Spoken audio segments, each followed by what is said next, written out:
Hey guys, how to use Grammarly AI to draft press releases. So you can use the Grammarly's app or web editor or desktop app or browser extension. In my case, I'm gonna use my browser and I'm gonna log in with my account, of course.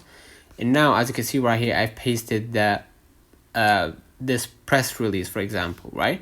So I'm gonna adjust the tone to be more formal, right? So I'm gonna make that basically title like this, right? And basically what I'm gonna do, if I click the empty space, I'm gonna see my keyboard, and of course you're gonna see the green pencil right here. I'm gonna click on it, right? So now they are working on it.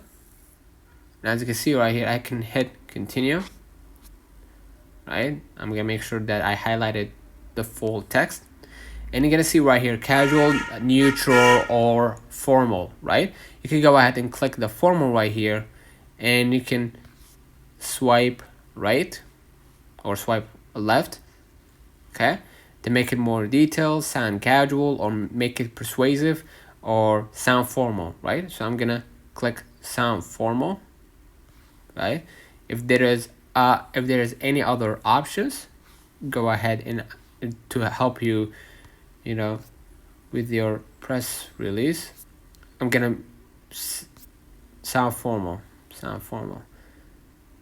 gonna hit generate text, and you're gonna see the end result, right?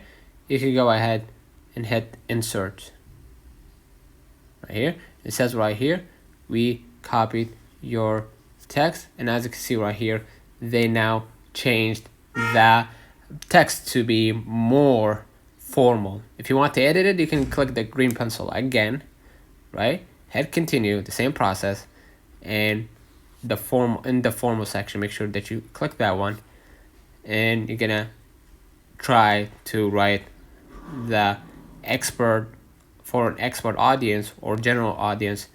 Make it objective, sound fluent, informative, sound formal, make it exciting, engaging, make it more descriptive, compassionate, diplomatic. I'm gonna hit the sound professional, hit generate text, and then hit insert, and now they did it for me. So as you can see right here, you're gonna see the end result. Of course, this is an example, right? But you can see after finalizing, if you found some part of that report to be, of that draft to be, there's something wrong, you can just go ahead always and improve it by clicking improve right here, right? And you can just hit generate text and then hit insert, and as you can see, you're gonna see the end result. So as you can see right here, also there is the blue highlighted word. You can change it to be more formal. So with Grammarly AI, drafting press releases becomes faster and more polished, ensuring a professional final result. See you in the next one. Do not forget to like and subscribe.